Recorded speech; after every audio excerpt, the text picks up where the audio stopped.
Assalamualaikum warahmatullahi wabarakatuh. Perkenalkan, nama saya Azhara Rizkia Fadila, kelas 11 Sosum, nomor absen 7. Pada kesempatan kali ini, saya akan membahas mengenai Kiai Haji Samanhudi dan perjuangannya dalam kebangkitan nasional. Kiai Haji Samanhudi lahir dengan nama Sudarno Hadi pada tanggal 8 Oktober 1868 di Lawean, Surakarta. Setelah menunaikan ibadah haji, beliau mulai dikenal sebagai Samanhudi. Ayahnya adalah seorang pengusaha batik, sehingga sejak kecil beliau terbiasa dengan dunia perdagangan. Pendidikan formalnya hanya sampai sekolah dasar Bumi Putra, tetapi beliau terus belajar secara non-formal dengan mendalami agama di beberapa pondok pesantren. Misalnya, Pondok Pesantren Kiai Haji Sayuti di Ciawi Gebang, Pondok Pesantren Kiai Haji Abdul Rozak di Cipanjur, Pondok Pesantren Sarajaya dan Ciwaringin di Cirebon, dan Pondok Pesantren Kiai Haji Zainal Mustafa di Tasikmalaya. Pendidikan agama ini membentuk pola pikirnya tentang persatuan umat Islam dan keadilan sosial. Beliau juga mendapat inspirasi dari gurunya, yaitu Kiai Haji Zainal Mustafa, yang kelak menjadi pahlawan nasional karena perjuangannya melawan penjajah Jepang.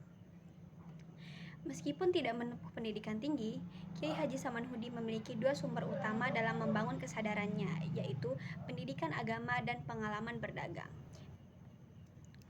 Misalnya, yang pertama ada kesadaran sosial melalui agama. Dari pendidikan agama, beliau memahami bahwasannya Islam bukan hanya mengenai ibadah, tetapi juga mengajarkan perjuangan melawan ketidakadilan. Beliau melihat bagaimana umat Islam sering mengalami diskriminasi dalam berbagai aspek kehidupan. Yang kedua, melalui wawasan dalam perdagangan. Setelah beliau tamat SD, beliau berdagang batik dan merasakan ketidakadilan dalam ekonomi yang terjadi di bawah pemerintahan kolonial Belanda. Pedagang pribumi yang mayoritasnya Muslim tidak mendapat perlakuan yang sama dibandingkan pedagang Tionghoa. Hal inilah yang menyebabkan beliau membentuk organisasi yang melindungi kepentingan pedagang pribumi. Yang ketiga, melalui pendidikan sebagai fondasi nasional.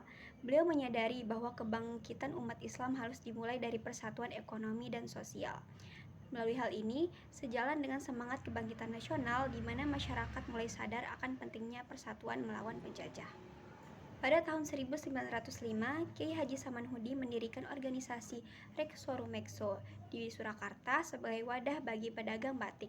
Dikarenakan belum mendapatkan izin dari pemerintah kolonial, pada 1911 organisasi ini berubah menjadi Sarekat Dagang Islam atau SDI. Tujuan utama dari SDI adalah yang pertama, melindungi kepentingan pedagang pribumi dari persaingan yang tidak adil. Yang kedua, memperkuat ekonomi umat Islam agar tidak tergantung pada penjajah. Yang ketiga, membangun persatuan melalui jaringan perdagangan. Pada tahun 1912, Hos Cokro Aminoto mengusulkan perubahan nama menjadi Sarekat Islam atau SI, agar organisasi ini tidak hanya terbatas pada pedagang, tetapi juga bisa menjangkau masyarakat umum. Dan pada tahun 1914, Cokro Aminoto diangkat menjadi ketua baru dari SI, menggantikan Kiai Haji Samanhudi. Setelah itu, Kiai Haji Samanhudi memilih untuk kembali berdagang batik dan tidak lagi aktif dalam dunia politik. Kiai Haji Samanhudi hidup cukup lama hingga menyaksikan Indonesia merdeka. Beliau wafat pada tanggal 28 Desember 1956 di Klaten pada usia 88 tahun dan dimakamkan di Bandaran Grogol, Sukoharjo, dekat dengan kompleks Kampung Batik Lawean.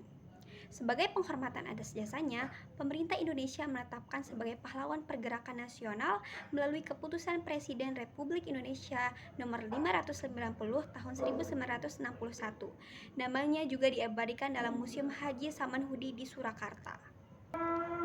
Kesimpulannya adalah Kiai Haji Samanhudi adalah tokoh penting dalam kebangkitan nasional, terutama dalam membangun kesadaran ekonomi umat Islam melalui Sarekat Dagang Islam. Meski hanya mengenyam pendidikan dasar, pendidikan agama dan pengalaman berdagangnya membentuk pemikirannya tentang persatuan dan perjuangan melawan penjajah. Beliau adalah bukti bahwa perjuangan bisa dimulai dari bidang ekonomi dengan membangun kekuatan umat melalui persatuan dagang. Hal ini menjadi bagian penting dalam sejarah kebangkitan nasional Indonesia. Sekian presentasi dari saya. Wassalamualaikum warahmatullahi wabarakatuh.